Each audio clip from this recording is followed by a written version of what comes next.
if this happens to be your first program with us, we're happy you're here. Welcome, welcome. Real quick, our mission and passion in the world is to help women and non-binary adults learn software development so they can pivot, grow, explore, do whatever they want to do with their lives and do it in a way that is amazing.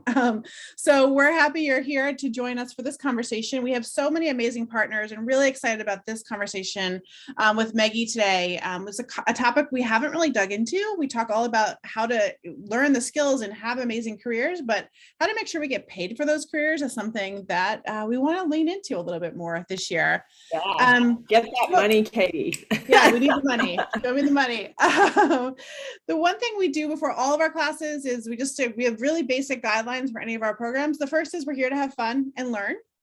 So please make sure that you do that, that you ask us your questions. Don't leave this call without asking a question. Feel free to use the chat throughout. We'll be monitoring it and we'll stop a couple times to ask questions. But definitely this is your call. So please make sure you get your questions answered.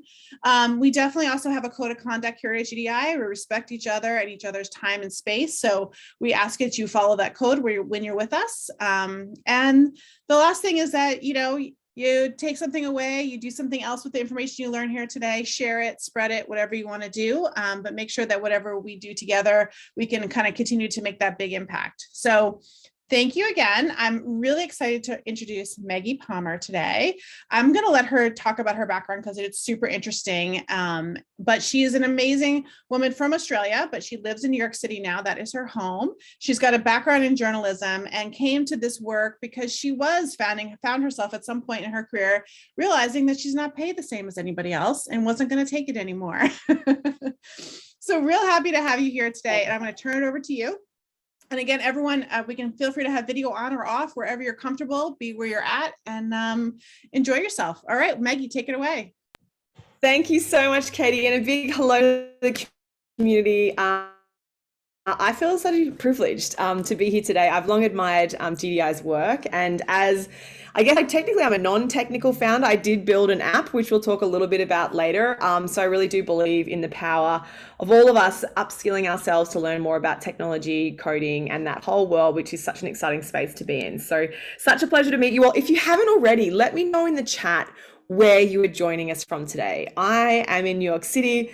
My accent probably gives it away. As Katie said, I am an Aussie, and I'm very cliched in the sense that I actually did grow up with kangaroos in my backyard, which is a whole nother story. Today we're going to all things salary negotiation. So I'm the same as Katie. I love talking about cash. So let's get into it. This is time for you. So if you've got off the record questions you want to ask me, or like confidential things you want to ask me, just send it as a DM and I'll put it to the group anonymously. Otherwise, just pop your questions in the chat and we'll get to as many of them as we can. I've got a couple of frameworks that I thought would be helpful to run you through, but like specific questions, things that are coming up for you, just let me know in the chat and we really want to make this helpful for you in the situations that you're in right now. So as Katie said, I founded a company called PepTalkHer. Basically, I used to be a foreign correspondent. I lived in Australia, was in London for the BBC World, worked kind of all around the place into Syria, Zimbabwe, Italy, and most countries in between, and found out that the guys were earning more than me. And if I'm honest, it just pissed me off in a big way. And so I took it up with the bosses and they didn't really like it. They didn't like me kind of speaking truth to power. Some of you might have experienced this too. Let me know in the chat. But long story short, it kind of took the blinkers off. I was like, oh my gosh, like, welcome to the real world. This is what happens, and we know that across the developed world, the gender pay gap is around 20%-ish, give or take, right? And that gap is so much worse for women of color. Right. So this is a huge problem and it's something that I'm really passionate about. And that's why I built the PepTalkHer app and all that kind of good fun stuff to try and help do something, because we need government to change and we need business to change policy. However, while we're waiting, which the UN reckons it's 50 to 100 years away, maybe a bit more, there is a few strategies that all of us can put in place in our salary negotiation conversations and our performance reviews so that you can move the needle at your end, right? So that's what we're going to have a chat about today. But again, if you've got a situation coming up at work, let me know in the chat and I'll make sure that I address that for you as well. So let's jump into some good fun stuff. I'm on LinkedIn. Let's connect on there because I would love to stay in touch with you and your career progress. But I've got a question for you that I want you all to think about. And the question is, if you had 20 minutes, if I said to you, okay, after this workshop, you've got 20 minutes and you need to go in to your boss and you've got to ask for a raise, how would that make you feel? One word. Let me know in the chat the one word. Katie, I'm going to throw you in the deep end because you're showing up on my screen. How would it make you feel if I said that to you, Katie? I'm sweating already. You're making me nervous. All right, so Katie's sweating. She's freaking out. Very normal, by the way. That is very, very normal. How's everyone else feeling? Anxious, nervous? Yes. Horrible. Oh, Kathleen, I feel that. Someone yesterday said they were breaking out in hives at just the thought of it. Interesting, Heather, imposter. Yeah, and we can chat a little bit about the imposter syndrome if you like as well. Uncomfortable. Yeah, and you know, it's so interesting because a lot of us have this kind of sense that when we hear the word negotiate, we kind of think, you know, you have to be a big fancy merger and acquisitions lawyer to do that, or maybe you have to be working on Wall Street, or maybe like me, you might have memories of being a teenager, negotiating with your folks to be able to go to parties. I was always grounded, so I felt like I was always negotiating. But to me, negotiating meant arguing. I used to think that like a negotiation was a fight. And let me know if that's you as well, if you feel like negotiation has like a combative connotation for you, kind of like a negative concept behind it, right? For a lot of us, we have a negative vibe when we think about the word negotiation. But it's kind of interesting, right? Because when you look at the technical definition of negotiation, we're going to go back to basics. When you look at it, actually, a negotiation is just a discussion. It's just a discussion between two parties trying to find an agreement. So that's technically what it is. But a lot of us kind of build it up in our head as like, oh my gosh, this is just like the biggest thing in the world, right? And we kind of get concerned that it's going to be really negative, right? That it's going to be combative, argumentative, or have that sort of fight energy to it, which for a lot of us, we want to run away from. And so what I would really love you to take away from today is that actually, when you're negotiating your salary or a new title or a new job, it's actually just it's a conversation, right? It's you and the recruiter, you and HR, you and your boss having a conversation. Because a lot of us feel like, I don't have any power in this situation. The boss has all the power because they get to choose the salary. They pay my bills every month through my check. So like they have all the power. But let's reframe that today, right? Because actually, if you're sitting here today, hopefully you have a job or you have a job in the pipeline, right? If you are employed or if you're being considered for a role, it means that you're pretty awesome, right? And if you weren't awesome, you would be fired. That's the reality, right? So you are good at your job and you've been through programs and studies that means that you have an amazing skill set to offer people. And I don't want you to forget that. Right? Because often we think, oh my gosh, it'd be so fancy to work here, or wow, this is such an impressive company. And that can be true, but you are also impressive. And they need people like you to do marketing, to do coding, to do finance, whatever the case may be. So actually, when you walk into your next negotiation, I want you to remember the value that you are actually bringing to the table. Yes, your boss has the power to promote you or pay you more, but you have the power to choose to continue working there. Right? And the current situation, as you will probably most of you have heard of, this concept of the Great Resignation, right? So because of COVID, a lot of us are changing our lives. We're making different decisions. We're moving. We're, you know, all this kind of good, fun stuff. So companies are actually really struggling to retain staff. And what that means is there's never been a better time to look for a job, truly. If you are job hunting or if you're kind of like, my job's okay, this is a great time to pick up the phone and call a recruiter, right? And to start to have these conversations. Because, you know, one of the other things, and Katie, I think you and I have talked about this in the past, like we often feel like, oh, it'd be so scary to ask for a $3,000 pay raise or a $10,000 pay bump. But I want you to put this in context, right? Let's pretend I'm working for Microsoft, right? For a big company. And let's say I'm kind of really nervous about asking for a $5,000 raise. Here's the thing. If I leave the company, if I leave Microsoft and go and work somewhere else, that costs the company money because I take all my institutional knowledge, all my relationships internally, they are gone. They have to recruit someone else. Now, recruiting costs for big companies, it's anywhere from sort of $10,000 to $40,000, $50,000. Even, for PepTalkHer, we're a small company, but even for us to recruit, the minimum it would cost me, honestly, is anywhere from like $1,000 to $5,000 at least. And so you can see how actually for a company to give you a bit more money is often cheaper overall than it would be if you were to leave. And let me know if this resonates with any of you in the chat, because, this is something that we kind of forget, right? A lot of the time. Yeah, and thanks for everyone who's sending through their questions in the chat. I really appreciate it. And also shout out to Karina's story, who had a supervisor who actually told them to ask for more. I think this is a really great story that you've shared here. So basically, Karina was looking for 50K and the supervisor said it needs to be more than 60K. That's amazing. It's not often in your career that you will get a great supervisor like Karina had. I was fortunate and I had one of those people very early in my career, but they are actually quite rare. And the other kind of behind the scenes secret I want to give you all is that sometimes managers, leaders within organizations, they get a budget, right? So let's say they've got $1 million. They've got $1 million to spend on salaries, right?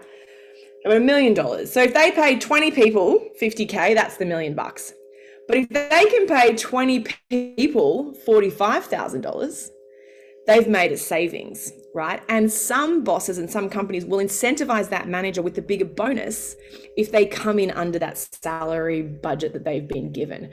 So every little bit of money that they save, the bigger company, they actually get a bonus on that. Sometimes it's not great practice, but this does happen a lot, right?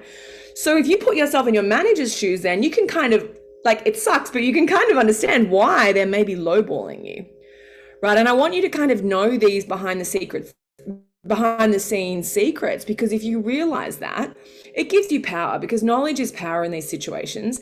And if you know that might be what's happening, it's not always the case, but if you know that could be what's happening, it allows you to better sort of pivot the conversation, right? So perhaps you could put forward a really strong case. You can start to track your successes. And that's, something that's very, very helpful, especially when you're starting out in your career. Often you think, well, I'm just doing my job. That's just the way it is, right?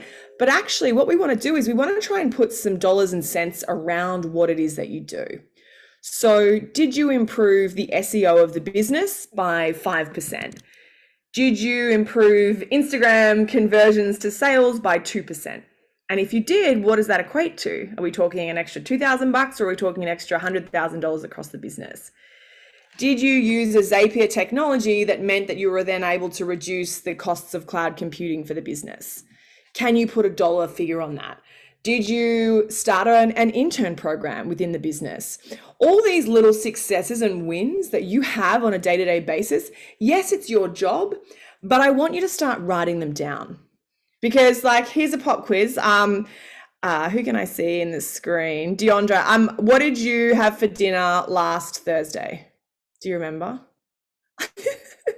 Last Thursday we had chili mac and cheese. Okay, how do you remember that? You're a guru. Also, now I'm hungry. Okay, what about the Thursday before that? What do you reckon you had that night? I have a list of a menu that I make every I've chosen the one person who does recall what they had for dinner. How about yourself? What did you have for dinner 3 Wednesdays ago? I ordered Domino's. Oh, now I'm hungry for pizza and mac and cheese. You all have the most amazing memories, I should say, and menus at your house, Deandra, by the sounds of it. I couldn't tell you, right? I don't remember that stuff. I don't remember those little details. And so, like, what are we now, February? If I said to you, what was the biggest achievement you had in September, the week of the 10th of September, 2021? Like, it's kind of hard to remember, right? Because life happens and there's a lot going on, and maybe you got an email from the CTO of the company saying, hey, I'm so grateful for your work on this project. Maybe one of the clients emailed you and said, thank you so much for troubleshooting that tech issue we were having. All of these little things that happen in your life at work are actually valuable. It's actually valuable data. And so you can download the app for free, the PepTalkHer app, and it'll actually send you a prompt and it'll be like, Katie, what's up? What are you really proud of this week? And you can actually enter that data into the app so that when you go for a performance review, or when you go in for a salary conversation, or when a recruiter contacts you about a new role, you have a bit of a Rolodex of stuff done that's kind of cool, right? That you can draw on. You might want to update your LinkedIn with some of that. Put some of those pieces of data into your resume. So thinking about tracking your successes, actually setting yourself up for salary success kind of starts a long time before you actually have the conversation. I can give you an example. I had a call this morning. We have an online course and we use a platform called Teachable, which some of you may or may not be familiar with. It's like a tech platform, whatever, that hosts your course content. They want us to come and speak. They want me to come and speak at a conference. So I was LinkedIn stalking the lady who set up the meeting with me. Her LinkedIn was unbelievable. So she's like, I forget what her title is, like partnerships manager or whatever. But then she had, organized the 2021 summit in brackets, increased customer base by 2,000, contributed to $220,000 of extra annual recurring revenue. Like, it was so specific. And I was kind of going through her experience and I was like, whoa, I was so impressed. I was just preparing for a call, but it was so impressive because she had those statistics and those data points written down. I've never met this woman, and straight away I think she's impressive, and I think she's very details oriented and results oriented. I don't know if she is, but that's the impression that her LinkedIn gave me. And I want you to be giving that impression to your boss. So I need you to track all those successes. You might think, oh, it's not really a big deal, like whatever, but just write it down and then you can make the decision closer to your performance review time, what you want to bring up in the conversation, right? But it just helps you. And frankly, it gives you an extra boost of confidence, to remember all those things, especially if you're having a bad day. Sometimes I'm like, oh, what have we even done this month? And then I'll go to the app and I'll be like, I forgot we did that interview with NBC. I forgot we were featured in Glamour. Like, that was kind of cool. It's kind of helpful because we know from psychology, sometimes we spiral, right? Like, we can kind of go downhill. If we have a bad day, we push the wrong piece of code, we send the wrong email, it kind of sucks. You get reprimanded by your boss. It sucks. And what I want you all to train to do is really start to train that brain muscle to focus on the successes. We can learn from the failures, that's cool, but I want you to focus your mindset specifically on the successes all year. And then we're going to take that data into that salary conversation so that you have got some more meat on the bone, so to speak, to advocate as to why you should be getting paid more. So I've just read the rest of, wow, Karina, okay, your story is actually more complex than I was realizing. That's really interesting. So I'm going to get to that for you as well. Casey's making the point here that that they assume they have to compromise in a negotiation. So let's talk about that. A negotiation, as we know from the technical definition, is a discussion, and the aim is finding an agreement. So sometimes that does mean a level of compromise, right? Or it means that one or the other party needs to certainly feel like they're getting a positive outcome. So you don't want the other party to feel like you're screwing them over. You don't want them to feel like you're squeezing every single last dollar out of them, because that potentially is going to damage your working relationship going forward. And so one of the things that I always say to people, in any negotiation, we really want to play a long game. Like we've got to enter into a negotiation with the long game in mind. It's not to say that you can't maximize the amount that you get paid, but it's the way that we go about it and the way that we frame that conversation and the numbers that we're asking for.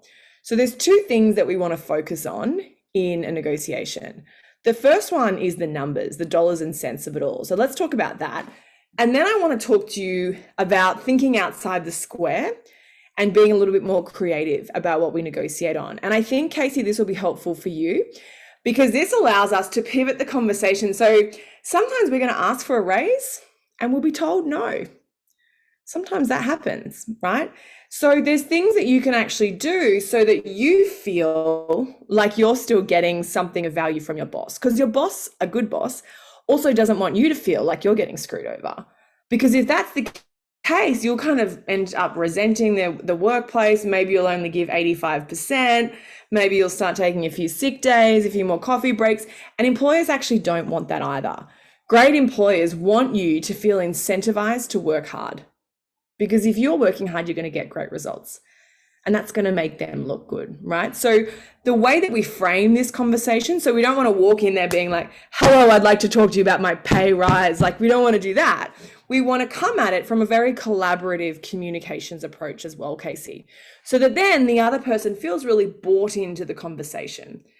So let's talk about the 3 W's and why they're very important. So www, I'm not talking about a URL, although if you have a personal website, we're very here for that in the job hunt. It is handy.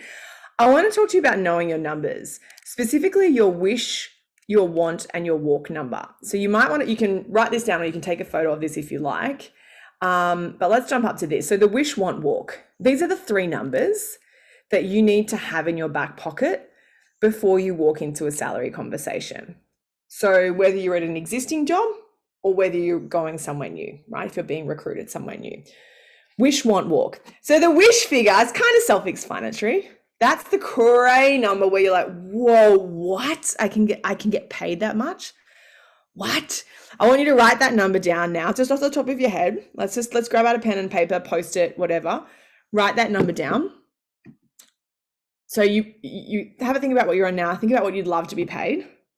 Scribble it out, whatever you've written down, scribble it out and add on tax, because probably whatever number you're thinking isn't high enough. I'm going to give you some tough love on that.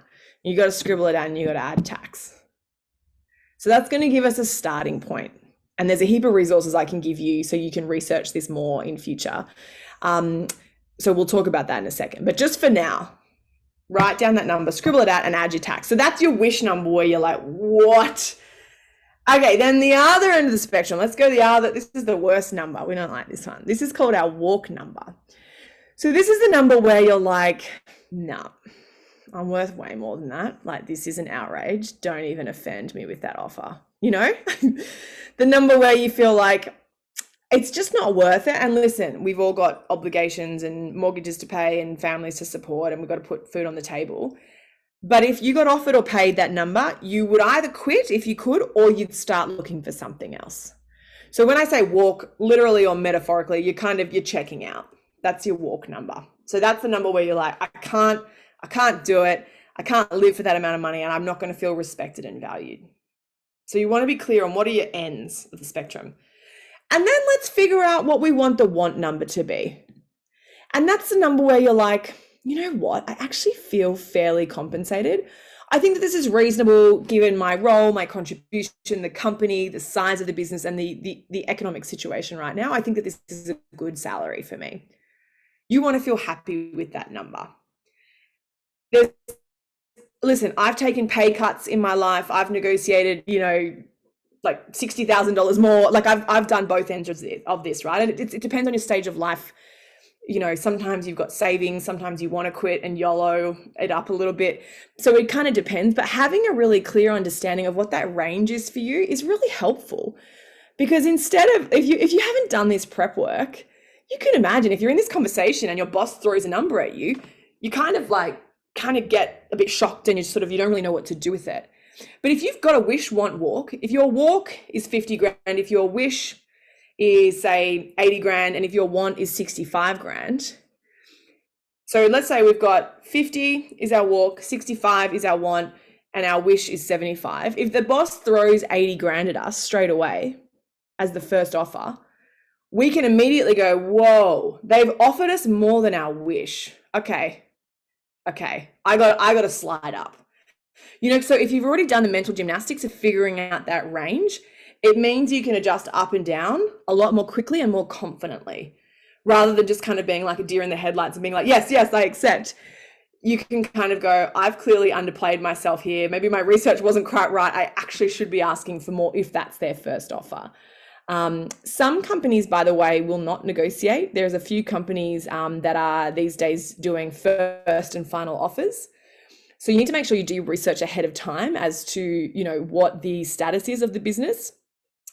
But typically recruiters or bosses will tell you that the policy is that we have one offer and the offer is the offer.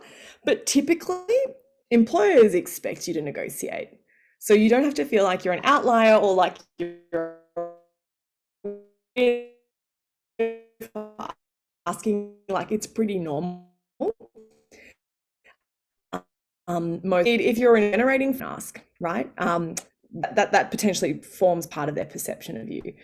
So you can see how even with this example of like identifying your wish, your want, and your walk, the preparation before you get to that meeting is actually really key. You know, and when you're thinking about, I'll put a link in the chat so you can all cheat sheet that will really help you articulate this better. And it'll take some time, so you'll need to put aside like an hour to kind of go through it. But, you know, you need to be talking to people about money. I know Katie raised this at the very start, that she loves talking about money, and I think that's really healthy. A lot of us were socialized to think that it's kind of a bit weird to talk about cash or whatever. But actually, in talking about money, we give ourselves the opportunity to educate about what we should be asking for. And when you start to talk about money and salary, I want you to talk to guys about it too, you know, in particular white men, because statistically we know that they're paid more. We know that they are among the highest paid. They don't experience the gender pay gap like a lot of us do, right? So you need to be clear on what would they anchor their negotiation figure at? What would their wish, want, walk be? Because if it's a hell of a lot more than yours, maybe that tells you something. You know, it's interesting information that you can then decide how you're going to play that. Okay, so I'm going to take a look at Karina's example in more detail, but if you've got questions as well, pop them in the chat for me. If anything's coming up for you with these initial conversations, or if you've got a salary conversation coming up soon, just let me know and I can get to that for you as well. I do want to talk about consequences. So Katie mentioned at the start that she really loves negotiating on behalf of other people. That collective negotiation feels really good for a lot of us. And it's so interesting. There's been research done that actually shows that women are better collective negotiators.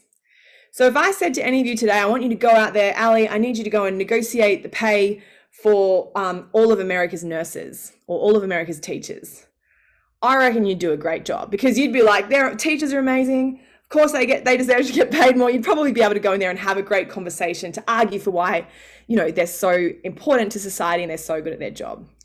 But let's compare that, Ali, if I said to you, okay, I need you to go in and negotiate just for you, Ali, your salary.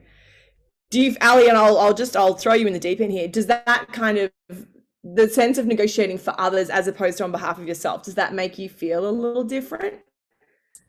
Definitely. Oh yeah.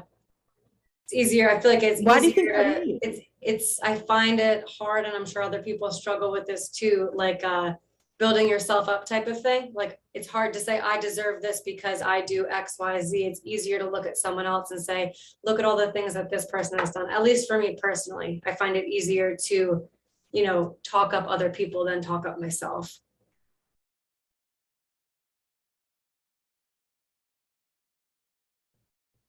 So, talking about how great we are, you know, and maybe it's because when we were a kid, we were told, oh, mate, don't brag, the age, and we kind of take that baggage with us because that's how we work as humans, and we take that into the workplace.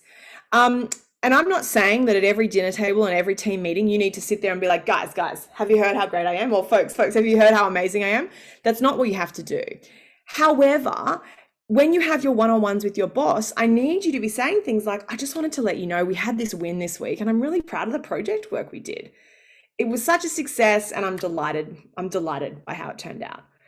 I need you to be saying things like that throughout the year, right? Because I need you to start shifting your boss's perception to be like, whoa, Ali's pretty crushing it. Whoa, okay, wow, ooh. Yeah, all right. We need to start them thinking that you are amazing and indispensable before you even get to the raise station, right? And so that's why tracking your successes in the app is helpful, because it does that for you. It's going to reiterate to you subconsciously, and then slowly but surely, and there's, again, resources that we have at PepTalkHer that can help, using language that feels good and authentic to you, you know, because there's cultural differences for all of us depending on where we were raised, how our parents taught us to speak about compliments and stuff like that. But when you're in that pay raise and performance review time, unless you've got a full-time publicist, which I don't know, I don't, maybe some of you do, unless you've got a full-time publicist, who's doing your PR? Like, no one's doing it. If you don't do it, no one else is doing your PR for you. You might get lucky and you might get a boss or a leader who advocates for you. I hope that for you. I really wish that for you. But that's not always the case. We've all had toxic bosses, let's be real. We've all worked in really shitty workplaces where people dragged you down or, worse. So you've got to be doing your own PR, because if they don't know about the awesome stuff that you did, like, did it even happen? I don't know. Not sure that it did. Because if they don't know, then they can't kind of then lobby for you further up the food chain as to why they need more budget to keep you. So this, it's a mindset shift for a lot of us, and it's not easy. And you're not going to get off this webinar today and be perfect at it. Unfortunately, it's not how it works. It's like, if I wanted massive biceps, I'd like do these ones do some curls at the gym, every day, every week, every month. And like, I wouldn't be Arnold Schwarzenegger in a week, but like maybe if I kept doing it, maybe a few protein shakes, maybe if I kept doing it and doing it and doing it, the muscle would get bigger and bigger and bigger, right? So that's physically from a muscle body perspective, but it's the same with our brain. Actually, it's pretty amazing what you can train your brain to do, right? You can actually train your brain to feel comfortable having conversations that make it sound super chatty and super casual about the achievements that you've had, so that you can start to drop it into conversation a little more, building those relationships with your boss at an interpersonal level as well. People love to do business with people that they like. I'm not saying that that's fair. I'm not saying that that's equitable, but that's how human nature works. And so if you can understand the rules of that game, regardless of if you like them, then you can kind of play to those rules to your benefit, right? And so that it's going to really benefit you and get the salary success that you're looking for. There's some great questions here about competing offers. So whenever you're negotiating, leverage is helpful. So when you have the option to walk away, like let's say I was interviewing at a tech company and I also had an offer at a consumer brand, a direct to consumer brand company. I am going to feel so much more confident negotiating with both of them, because and also if you have an existing job, it's a much stronger position to be negotiating from. We did a session recently actually with a big tech recruiter, and she's like, yeah, we prefer to hire people that have jobs right now. She's like, we're not allowed to say that out loud, but it's true. Because she's like, well, like if you've left, unless you've got a good reason, but she's like, typically we kind of would ask questions. There's ways you can pivot around that and reframe the story. But if you've got a job and you're interviewing, it's a strong position. You don't need their offer. It's got to be bloody good for you to consider it, right? And so it is very, very powerful. And I've done this as well. Back when I was a journalist, I wanted a raise. They were like, oh, there's no more budget. And let me know in the chat if you've heard that before. But I got another offer. Someone reached out to me. I wasn't looking. And I just had the conversation, didn't really want it. Had the conversation, got an understanding of ballpark, what they'd be offering, didn't even get an official offer. And I went to my boss and I was like, hey, listen, I'm not looking for another job, but I wanted to be very transparent with you. I was unsolicited approached by another network. They're offering a lot more money. So I just wanted to have a really open conversation to see what can you do to keep me. Wasn't aggressive, wasn't combative. I was like, look, I don't actually want to leave. I'd prefer to stay here, but I just, I've got to think about my economic future here. So I wanted to bring it to you to see what could be possible. And he came back, I think it was like an extra 15 or 20 grand, something like that. Pretty good for a conversation. It's probably 1.5 hour conversation and then maybe a follow-up 20-minute conversation. Like I reckon that was a good use of an hour of my time, So it's helpful to have a competing offer. You don't have to have a competing offer though. But if you do, it also will give you more confidence, and that will really resonate, to the recruiter or the other person as well. So Kim's interviewing, congratulations. How do you get the highest amount of money? So what I want you to do, Kim, is I want you to have done your research in market. Check out that Pay Me More cheat sheet. I'll pop it in the chat again. That'll give you some good resources. The H-1B visa website is great too for up-to-date salary information that you can check out.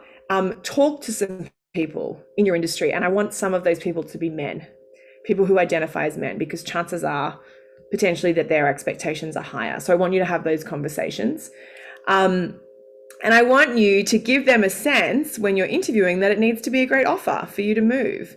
So using language that says, listen, I'm so excited by the opportunity to partner in this new role. I'm really well looked after where I am right now. So for me to make the move, I'm really looking for a very competitive offer. So see how I actually haven't given them a number or a range in what I just said.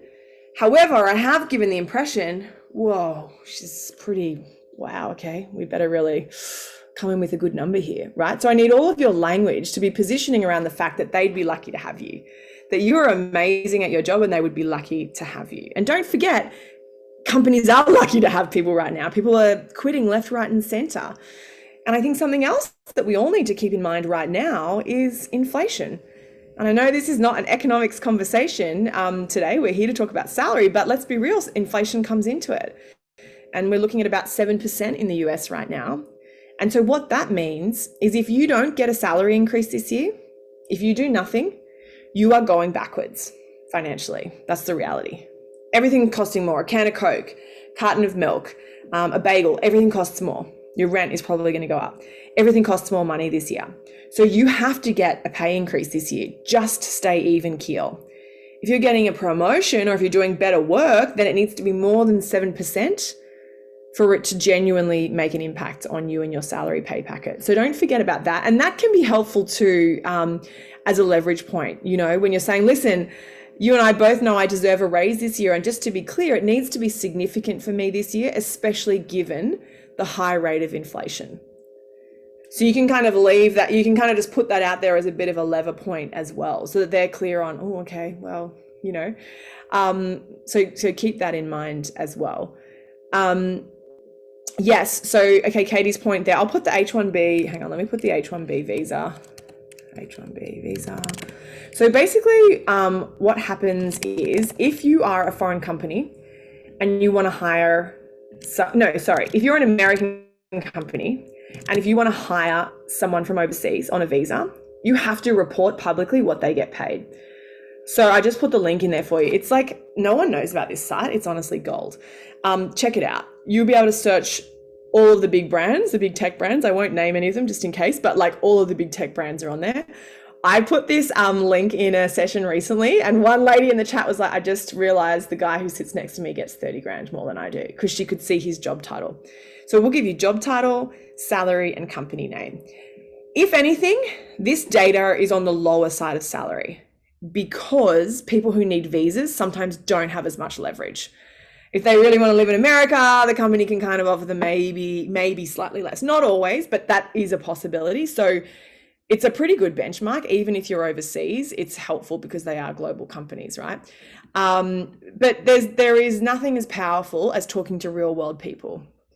You can go to the salary.coms, you can go to the Glassdoors, you can go to the fairy god bosses. You probably know, you can Google all those things and they're fine, but they're not always regulated. You know, I could jump on, make a fake email address and put in a fake salary, right? So it's not always that helpful. And you've probably seen it before. It gives you a range of like 40 grand to 400. And you're like, well, that's dumb. You know, so you got to talk to people in industry. And as I said, I want you talking to men.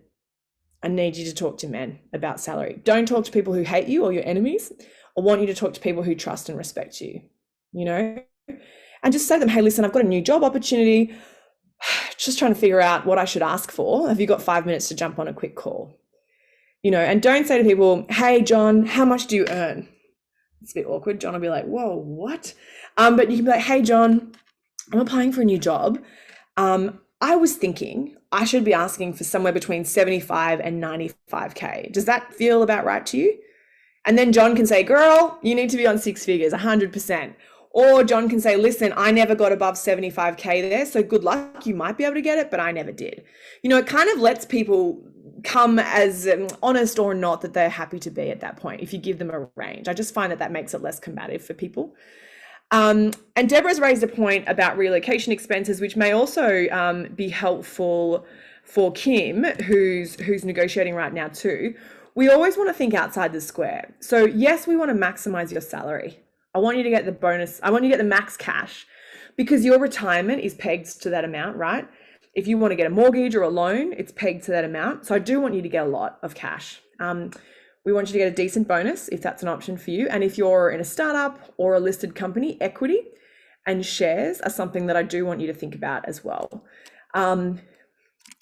it can be life-changing, millions of dollars worth of money. And, equally, if you were working at Peloton recently, you might have thought, well, this is a sure thing, and then their share price has crashed. So take that into account. Nothing is ever guaranteed when it comes to equity and stock, but it's worth negotiating for it, because why not? However, there are other things you can negotiate for as well. And one of the things that we always want to do in a negotiation is we want to be solutions oriented. I want you to be the one planning for roadblocks in a negotiation conversation, right? So if the boss says to you, listen, Ali, you're so good, we really want to keep you. I wish I could give you more money, but as you know, it's been a hard year in the travel industry and I literally have no more budget to give you. I'm so sorry. I can't give you a pay raise. There's no more money this year. I'm really sorry. Ali can say, okay, thanks anyway, Sharon, and walk out, right? Or leave the Zoom room.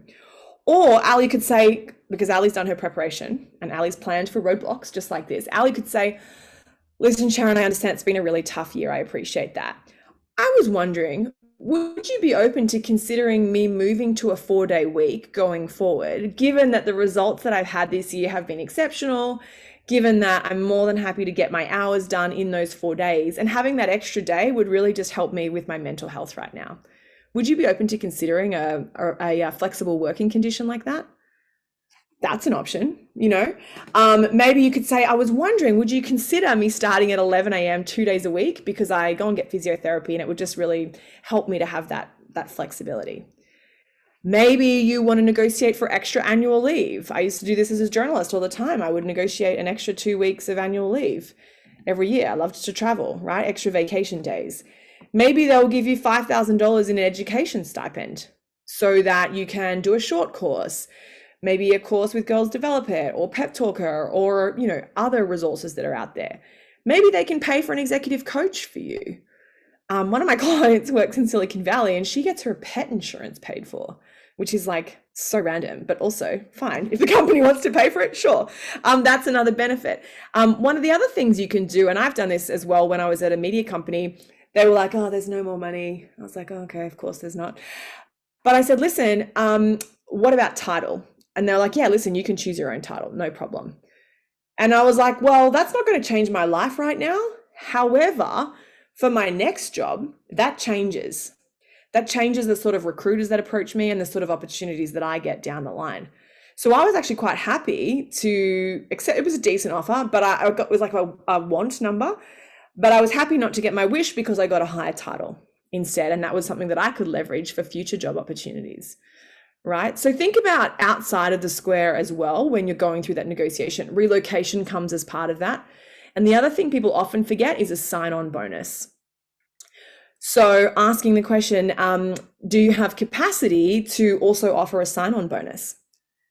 That would really help me, because don't forget, if you're leaving a job, there may be equity or shares that haven't vested yet. So you are literally leaving money on the table, and companies can compensate you for that with a sign-on bonus and things like that. So, keep all of those things in mind. I'm going to take a quick look at the chat, but Katie, is there anything in particular coming up for you right now as well?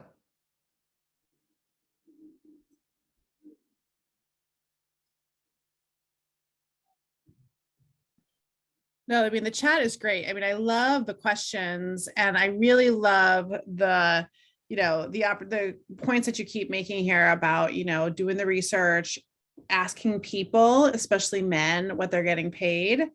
And yeah, I mean, Right. it feels like one of the, back to, I love what you just talked about with outside the box, because even Karina, who questioned earlier, was like, she really missed out on this opportunity.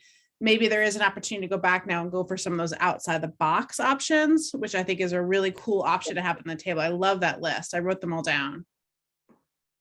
Yeah, and I'll bring it up again. Y'all can take a photo if it's helpful too. Give me 1 sec. I'll just bring it back up for you. There's a question here as well, not-for-profit world. My fiance works for not-for-profit. I hear you.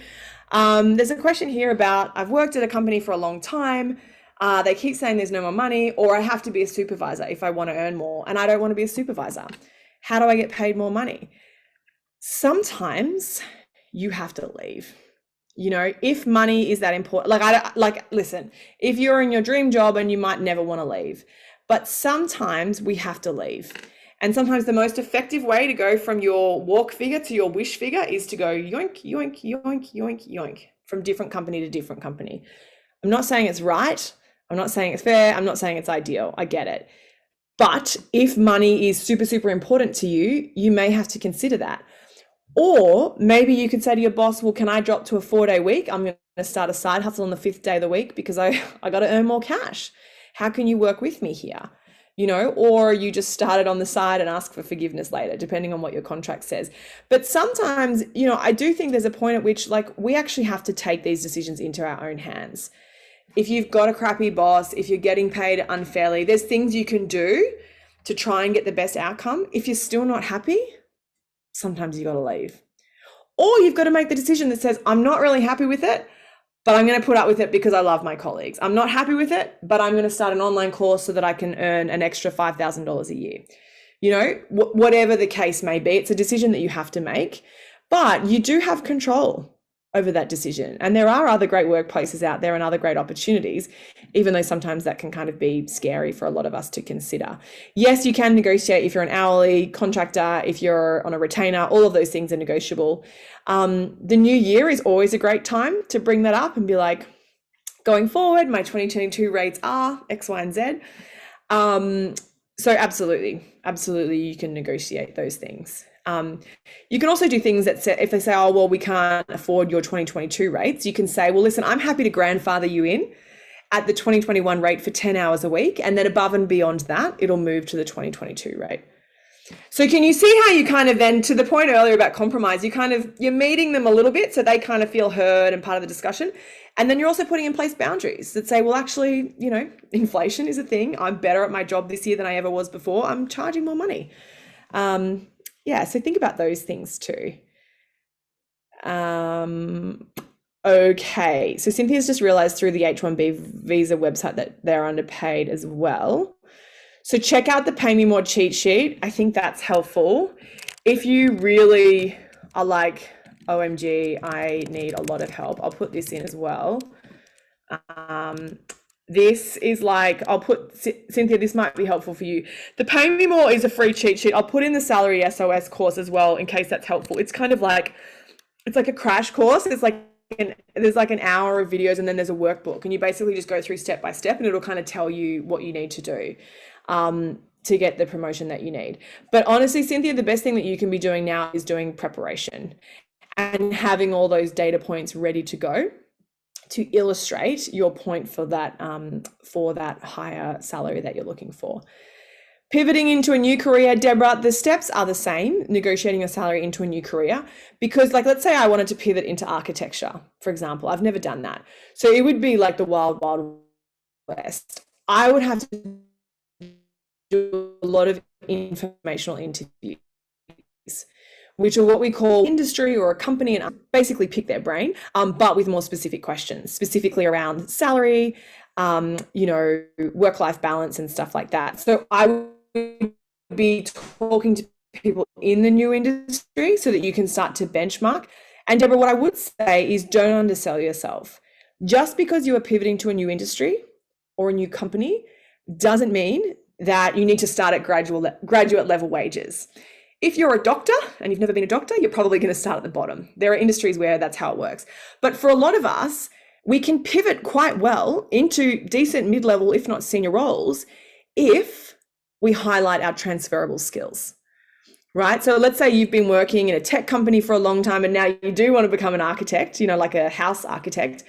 You could really use your transferable skills of project management, multiple stakeholders, ability to automate tasks to save money and come in under time and under budget.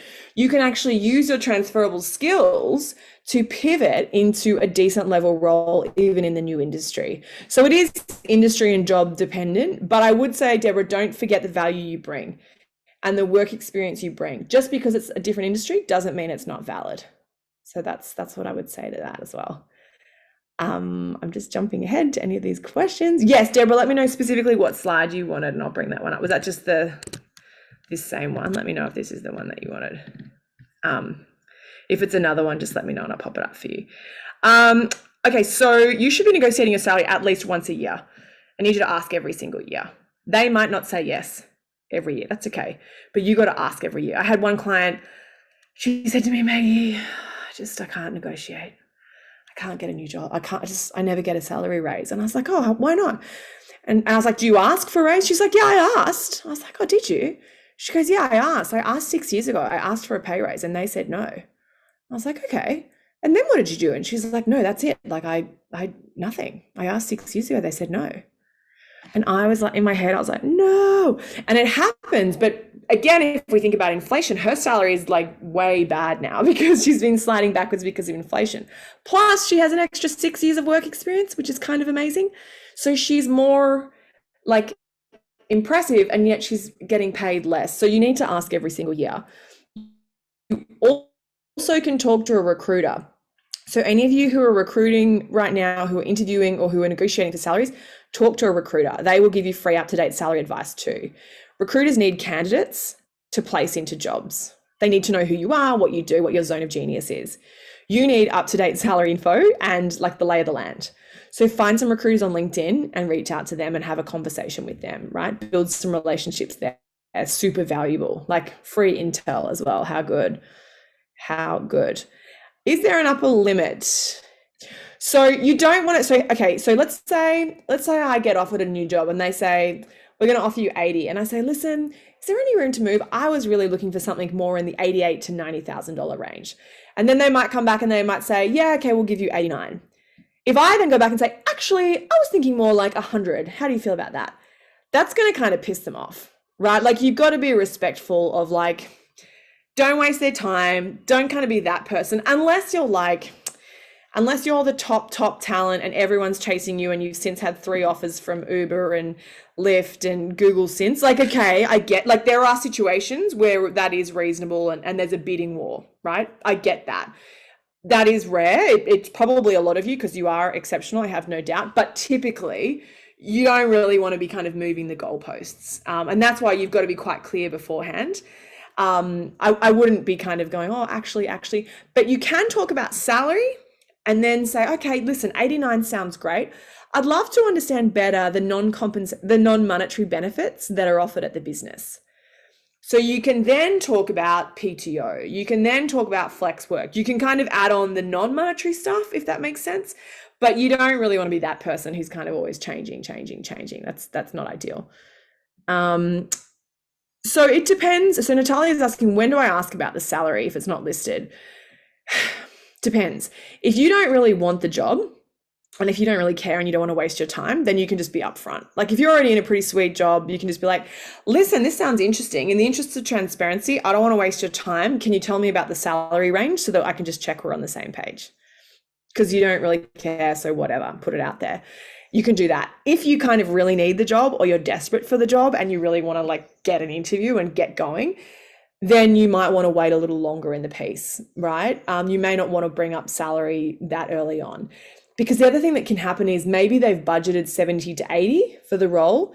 Maybe they meet you and think we desperately need them and their experience is amazing and their referees are amazing. So then it's possible that they may have wriggle room. For star candidates that they particularly want to onboard, sometimes they will have wriggle room.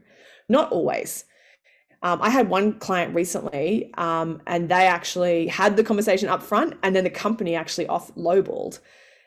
That's pretty rare. I don't hear of that often, but it does happen, you know. So it's up to you. You sort of got to use your own emotional intelligence on that one and think about your situation and when you want to kind of play that. That's interesting. So the recruiter was not willing to give salary info. That's a little messed up. They should at least give you a range. But if that's the case, again, it is toxic. Correct. Sure. Yes. Snaps. I agree. That's not cool. I mean, in fairness to the recruiter, maybe it was a new role, maybe they were junior, I don't know, could have been something going on. But what you could do is jump on the H-1B visa website, talk to people who are at Facebook, talk to people at comparative companies. So you might talk to people at TikTok, you might talk to people at Google, you might talk to people at Pinterest and get a bit of a benchmark from them and try and understand it. Didn't take the offer. More fool them. They shouldn't have let you go. You great piece of talent. They missed out there, didn't they? So yeah, and sometimes also, by the way, if you're meeting with a recruiter and you're like, this company sucks, I do not want to work here. Sometimes you can use it as an opportunity to practice. Like if you don't need the job and you don't want it and you're like, these guys suck, sometimes you can just go along with it just to practice, to stretch that muscle, you know? You can be like, well, I may as well just keep going because I want to practice negotiating and I want to experience this for more preparation. You know, of course, you don't want to be in the business of wasting anyone's time. You don't want to damage your personal reputation. But I have had clients who've continued through a process to stretch their brain muscles in that space. You know, they really didn't like the cultural vibe, but they decided to continue to kind of better understand. So that's something that I have had a few students do in the past. Yeah, so your college teacher is not wrong. Thanks for sharing that they advised you to always ask for $10,000 more than what you had in mind. And that kind of comes back to the wish, want, walk framework. There is always room to negotiate typically. Right? So you don't want to ask for so much that they rule you out completely because they think that they can never get you. So that's where you've got to sort of think about that range. And that's where you've got to think, how desperate am I for this job? If I don't get this job, am I going to be, you know, on benefits for longer? And is that really going to stress me out? Or I'm quite happy to wait another 2 years for the right role, so I'm happy to stick to my number. And that's an individual circumstance decision that you can make. But yeah, there's typically room to negotiate. So I would agree, whether that amount is $10,000 more, for some people it's a lot more than that. For some people it's less. That the figure is kind of up to you, but you want to give some wriggle room where we can. Katie, I want to be respectful of time. I know there's more questions here, so I'm going to get to as many as I can, but if there's anything pertinent, just let me know too, and we can cover that as well. Yeah, well, and I just want to make sure, again, because I know we're up on your time and this has been so amazing. Would love us to tell us more about how people can still work with you and follow your work. I know you've got a cool 5-day challenge coming up. Yeah. So don't miss that opportunity to kind of share how else we can kind of keep this inspiration going. Yeah, of course. So listen, and thank you to the people who are putting in the chat that there's legislation coming in certain states about salary expectations too, which we love to see. So that's a good point. Actually, you can always look at job listings in Colorado, I think it is. New York State starts in about 6 weeks from now. Certain states are legally obliged now to list the salary expectations. So you can kind of steal some of that data for yourself. But yeah, I'll pop it in the chat. We have a free career challenge coming up specifically on knowing your worth. So it's all about the self-confidence to know what you actually are valued and how to ask for it and figuring out what that dollar sign is for you. So that starts in a week. I would love to see you all there and let me know that you're from GDI. I would love to give you a shout out.